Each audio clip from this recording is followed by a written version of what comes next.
The first and most important thing is you have to know yourself and you have to know your values and you have to know what's important and what's not because no one else can tell you that. And a lot of people will try. Hi, everyone, and welcome to the Marketing Vanguard podcast. I'm Jenny Rooney. I'm here at Adweek, and I am thrilled to be joined by Christie Sclater. She is the Senior Vice President of Global Marketing at Clinique. Christie, welcome. Hi, Jenny. Thanks for being here. Well, it's a pleasure to meet you. I'm super excited to have this conversation. I have been a Clinique fan truly for much of my entire adult life.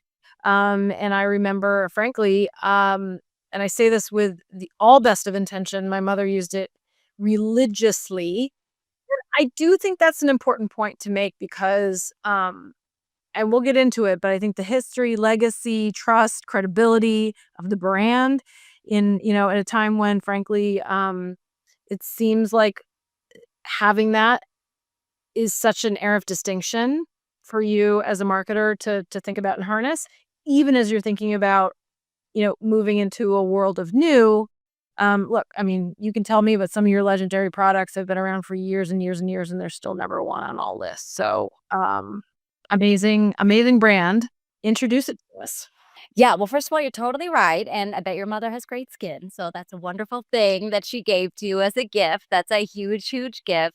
And it's funny that you say the consistency because actually when Clinique was founded in 1968. It was founded by a dermatologist and a beauty editor. And which is, an unusual combination, but the best combination because it brought together clinical science with sort of a timeless style and elegance, if you will. But it's funny, again, on consistency and just using things religiously. That was always part of their vision. And Dr. Orenreich talked about cleansing, exfoliating, and moisturizing being the key. And they had Irving Penn, who, an amazing photographer, and was the house photographer for Vogue and also then for Clinique. And he actually built a whole series of campaigns that were about how do you take this idea of consistency, pool that into communications and marketing, which anyway, I just love. And it's such an interesting point in the world today, like you're saying, where people are trying all sorts of things, doing all sorts of things to their skin. And really, you gotta stick to it. And that at the end of the day is the most important. So that's your market opportunity, but it's also I would imagine, becoming a bigger marketing challenge, especially, by the way, I have a 16-year-old daughter, by the way, who is on TikTok and all the things. And listen, it's a different world than it was in 68. So how are you thinking about negotiating that? Again, massive opportunity, massive noise in the market. Tell me a little bit about that. Yeah, so it's interesting because, first of all, people are doing all sorts of things and they're learning all sorts of things. And honestly, it's great. It is fantastic that people have access to education that they've never had before, that they understand skin, that they understand ingredients. That is wonderful. And we're thrilled about it as a brand. Education and the idea of, okay, actually understand what you're doing to your skin has always been part of the DNA and of our founder's vision. So that's all great. I think where it becomes challenging is your skin, Jenny, is different from my skin. And what's right for you and what's right for me, it might be different. And so, sort of starting at this fundamental skin type idea, and skin type is different by person. And also, as you go through your life stages, you have different concerns and different things that you need. So, I think there is an element of how, in a world today, how can someone sift through the noise and find the right routine for them and then commit to that routine to see those results? And I think that's where, I mean, again, to your point, I think Clinique has a huge opportunity and a challenge in the world. And we've been working on that by, a few different things. One, when you come to Clinique, whether it's at our counter or online or how we show up on TikTok or how we show up on Instagram, you're always going to get truth over trend. And we're going to give you the education that you need to help you figure out what's right for you.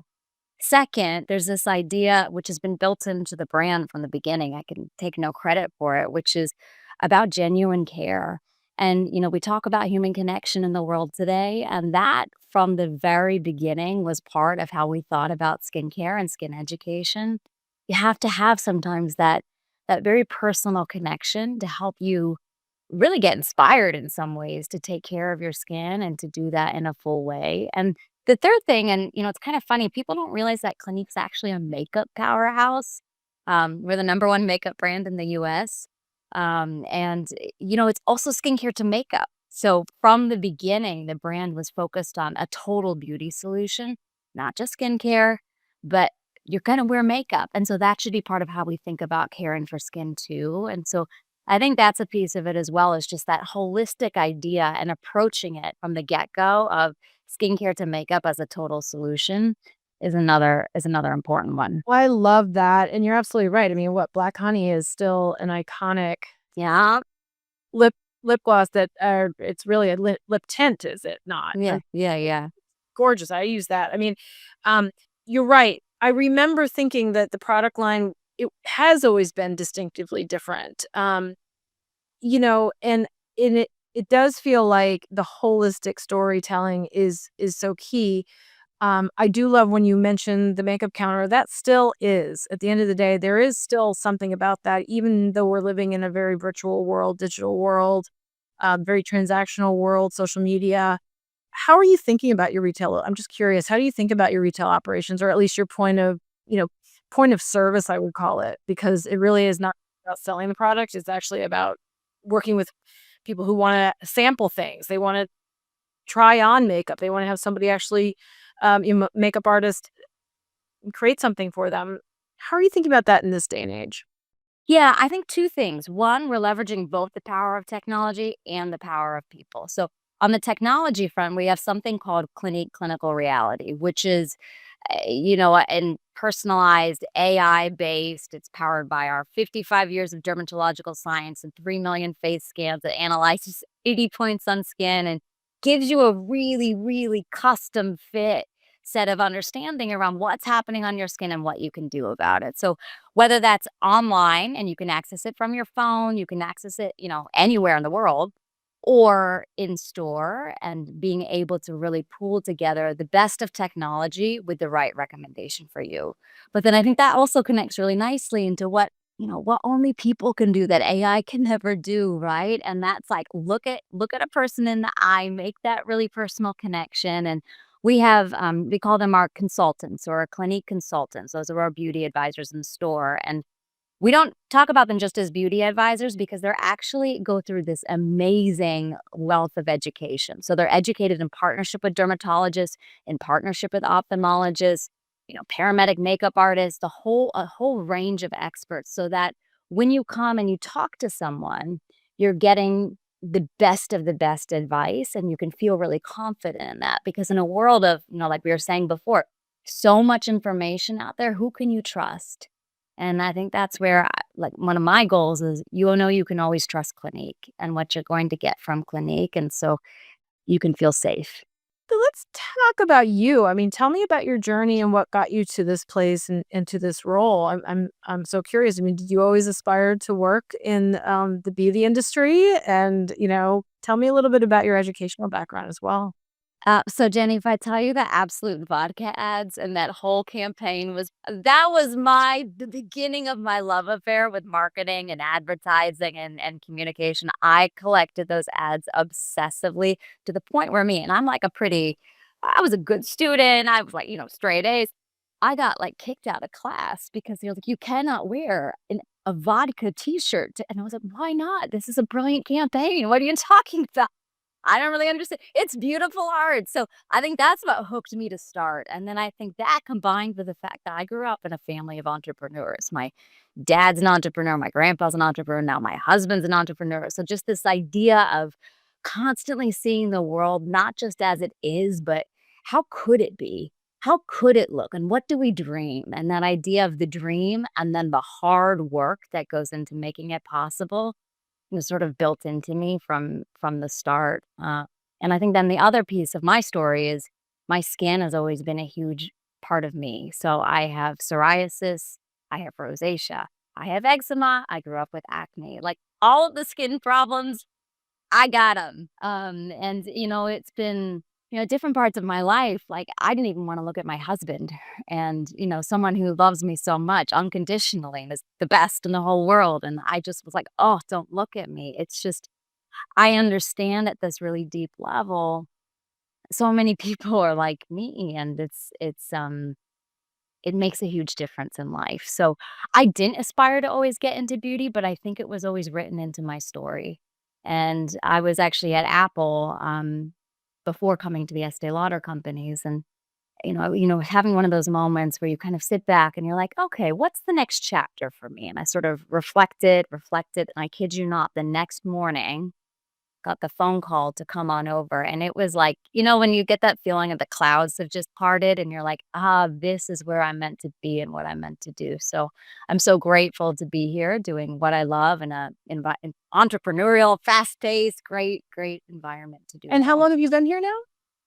I've been at the companies, the Estee Lauder companies for, just over 5 years, and at Clinique for just over a year. So really came in right as we were building out us this new strategy and all of this great work that we were doing, and working to really come back to our founder's vision and what that looks like. Yeah, I love that. You mentioned you had been at Apple. What were you doing? Was it design work, marketing work? If so, what products were you working on? What did you port over from that experience into? Ooh, yeah, no, a lot. I mean, Apple's an amazing brand. I've always for me, my career has not always been linear, but it's always been about great brands and, like, working for some really great people, and at Apple, I had the great pleasure of working for my, dear mentor now of mine, but Angela Ahrens, and, as we were reimagining the retail experience and, her vision and the way we talked about, okay, it's a town hall, right? And how do you bring people together, and what does it look like to think about the Apple Store as so much more than a store, but really a place of community? So, we were kind of building out this whole new way. We built out this great innovation team and sort of led some really great work in terms of how do we reimagine both for our consumer and for the retail employee, because Apple has 60,000 retail employees all over the world who, really bringing the brand to life in the best way. So it was an amazing experience. I really am touched by the story that you told about the personal connection you have to the products, right? And to the reality that your skin is obviously, I mean, it feels like it should go without saying, but it is such a poignant thing to point out, which is that like how you show up, your face, your physical appearance, it affects relationships, how you feel about yourself, your confidence, your strength, and the fact that you brought or that you've married your frankly personal priorities and the things that define you as a person with now what you're doing in your job. I mean, I think that's something that people can only hope to achieve. What has been your experience in terms of what has been your experience in terms of what would you say to folks who might be trying to seek something similar? You know what I mean? Like a job that aligns so well to who they are as individuals and enables them to do work that's truly meaningful, not in anybody else's definition of meaningful work, in their own individual definition of meaningfulness. A great question. I think the first and most important thing is you have to know yourself, and you have to know your values, and you have to know what's important and what's not, because no one else can tell you that. And a lot of people will try. So in order to find work that hits that passion, and I heard someone say, it's a guy named Andy Stanley, and he said, "You have to follow what breaks your heart." I'm like, "Oh, that's so beautiful." Like, what's the thing that's really going to get you where you're like, right? It's so good. And for me, there's both the skin piece of things and also unrealized potential.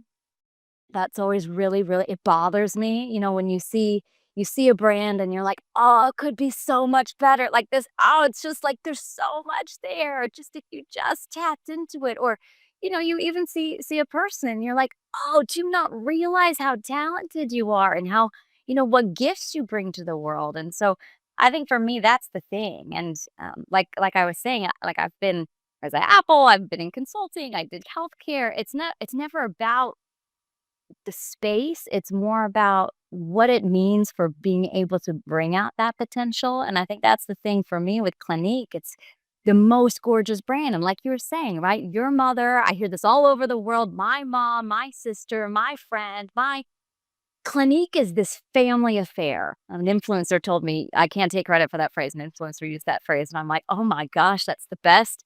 It's a family affair, and it brings so much together, and I think just that speaks to me, and I think a person who's trying to find their thing and their passion point, what speaks to you? And you just have to be honest and authentic and true to that, and no matter what, you know, just hold strong.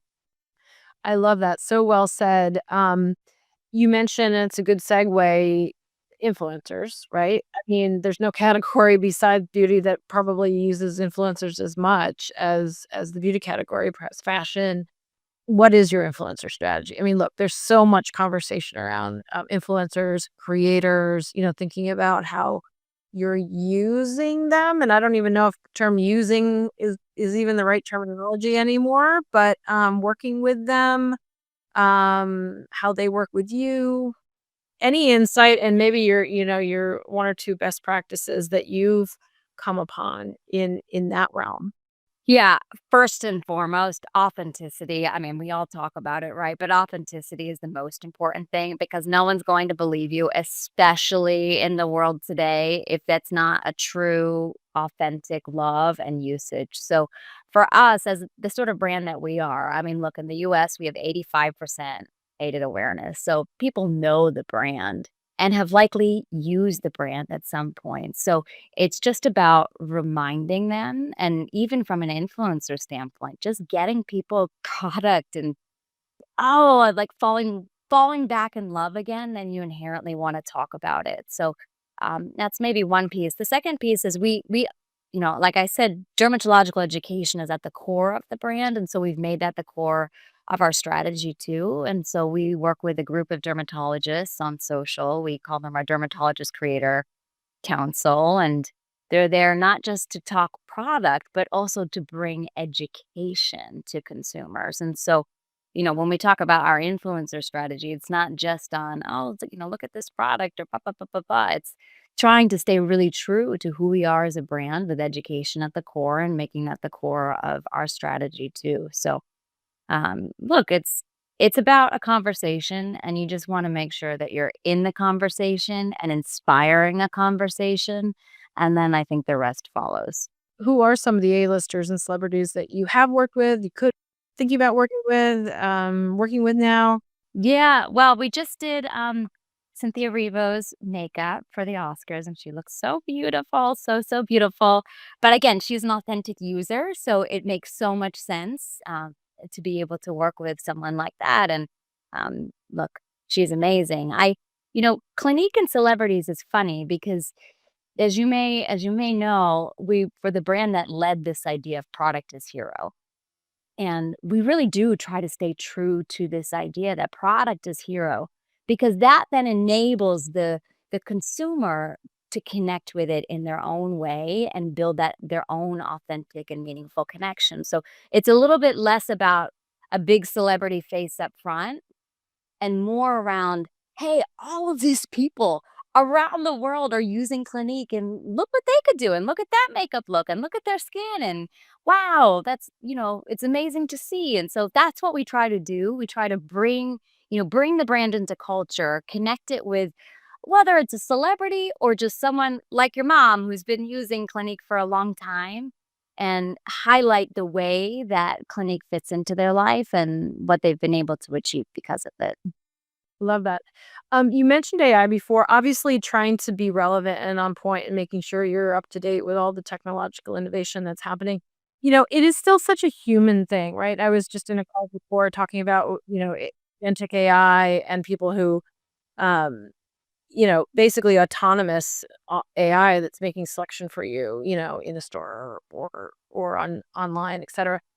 Um, I'm sure that balance between human and machine is something that you're spending a lot of time making sure you're getting right because there's so much human aspect to the products that you're selling. So, are you working with your CTO on that? Are you spending a lot of time with your developers? Because I mean, that to me feels like internally there has to be sort of like a big collaborative effort around how you're sort of specifically harnessing new technology.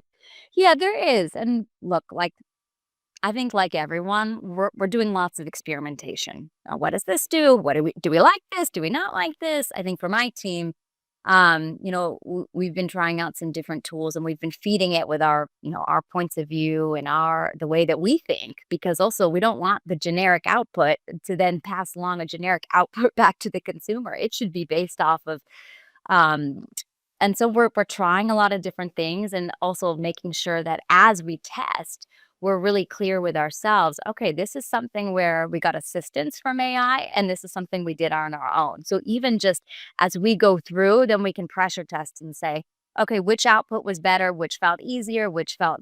So I think we're kind of in this stage right now where boundless potential, right? And also, we're trying to figure, just like everyone, where is it best served and where is it most helpful and how do we learn along the way? And so we kind of almost do live postmortems as we go and sort of iterate really rapidly. But yeah, look, whether it's from skin diagnostics where we've applied a lot of technology all the way to my team of marketers aren't scientists or dermatologists, but of course we work with dermatologists and scientists day in and day out. So how can we use the power of AI, Chat GPT, to be able to say, okay, what's the latest happening in the dermatological science world? And can you digest these papers and help us understand? And what's this medical procedure? And what's this medication? And that's been amazingly helpful. Yeah. No, no, no, that's super fascinating. I'm also curious about how you're regarding your media strategy right now. We mentioned obviously TikTok, obviously Instagram. What's the latest and greatest in terms of how you're internally with your teams thinking about, well, we need to be on these platforms, we need to do more here, we need, how are you slicing and dicing and especially putting budget behind the various platforms and why? Yeah, I think this is one area where I don't want to say what's old is new again, but we maybe had shifted so much to sort of the digital advertising and this and that. And well, it turns out there's a lot of different ways that people take in information and they still like to watch TV and wow, they still like to pick up a magazine. And so I think we're being a lot They more. see a billboard And outside. they see a Well, billboard, and you know what? They also love a billboard. So, I think it's more around being a little bit less prescriptive, being, kind of true to some of the themes we've been talking about, willing to try different things. Also, every market is so different. There are markets in the world which are really print heavy. There are markets in the world where, like, don't don't put anything in print. What are you doing? So, we are maybe the best way to say is we are, constantly optimizing. We've been back on TV for the first time in a long time, and that's been super exciting. and by Really, the way, you really have a great exciting. fragrance line too, and these Yeah, lend we themselves, do. We to full do. and advertising Yeah. moving TV. So yeah. Yeah. I think one thing that maybe is unique about what we're doing is, true to sort of coming back to our founder's vision is also starting with the doctors. So whenever we come with a new campaign and whatever we're doing and whatever we're bringing to consumers in whatever way, social, digital, whatever form of media, we're always starting with the doctors because that's true to our brand. And we're just at the American Academy of Dermatology and really spending time with the medical community and also, just bringing the brand to them just as much as we're bringing the brand to our consumers. So that's a big piece of the strategy and something that we've changed in the last year, really going back to that part of our brand. I love that. A couple questions about you as a leader. I don't know what size team you have, what size of your marketing organization, but I always ask the question. I use the analogy of being a soccer player on a field to ask you, what kind of a leader are you? Are you a defensive player? Uh, Trying to make sure you don't have the competition beat you? Are you at the front line as a striker trying to score goals every day and get wins on the board? Or are you at the midfield line trying to be that connective tissue between the offense and defense and sort of command the center point of the game? Cool question. But I'm the coach, right? Like I'm not the striker. I'm not the goalie. I'm there to build and grow a team that does amazing things, that delivers remarkable results. So it doesn't matter what I'm doing. I'm there to help bring this great group of people, and I have an amazing team to really. get to where we're trying to go. And where are you trying to go? What is next? What's on the horizon? Yeah, no, I mean, look, like was saying, about a year ago, we made this pivot, if you want to call it that, back to who we are. And since then, we've had 10 consecutive months of market share gains in the US, which we're really proud of, and seeing some really great results all around the world. I think there's a whole level to the brand, from dermatological education to delivering total beauty solutions, skincare to makeup, to really being able to provide simple routines for remarkable results, right? You don't need all of these complicated products. You need to find what's right for you and stick to it. And I want to take that and put the megaphone on loud, loud, loud, big, big, big. I think there's a huge need for brands that consumers can trust, where you can come and, again, know your skin is safe with Clinique, but you can also get all of the results that you're looking for, all of the efficacy with all of the safety. And that's really Clinique's sweet spot, is the powerful efficacy and the rigorous safety. And, I think that's important both sort of on the straight level and on sort of the, I don't know, metaphysical level. I don't know, but the philosophical level. But that's what we're trying to do, and we're trying to provide the best care outside of a dermatologist's office, right? And, that's the mission, it's always been the mission, and we just need to keep turning up the heat, doing even more all around the world. Well, I'm excited to see you move forward on all of that. Last quick question is, who's next? Who's somebody that you admire? Um, can be somebody who's doing some extraordinary things with a brand out there in the world that you just think is incredible. You may not know that person, but you admire them from afar, or it might be a close peer who you know well in a CMO role or brand leadership position who you think that our listeners need to hear from and that I should invite onto the podcast. Ooh, Whitney Miller. She just started a job at Sotheby's, and she's going to be redefining experiences for them. She was at Chanel doing some amazing work. We worked together at Apple, so she would be amazing. I will reach out to her, and I will. Okay, well, I'm also happy to help. Yeah, yes, Whitney's great. That's awesome. All right, very cool. Well, I will do that. And in the meantime, Christie, it's been a pleasure. I mean, So nice, Jenny. I'm so glad we were able to connect, and I look forward to meeting you in person and having more conversations, because I just think it's a fascinating story, and I also think your personal background is super fascinating, and so everything you're trying to do there, while being true to what Clinique is just a great story in what works and what all marketers need to be paying attention to. So, thank you so much. Well, thank you. Thanks for having me. Thanks for the great questions. And yes, let's connect soon. Sounds good. Okay, thanks. Thank you for listening to Marketing Vanguard, part of the Adweek Podcast Network and Acast Creator Network. This podcast was produced by Jordan Pretano, executive produced by Al Manarino and John Heil, and edited by Lane McGibney at Boutwell Studios. You can listen and subscribe to all of Adweek's podcasts by visiting adweek.com/podcasts. Stay updated on all things Adweek Podcast Network by following us on Twitter at Adweek Podcasts. And if you have a question or suggestion for the show, send us an email at podcast@adweek.com. Thanks for listening.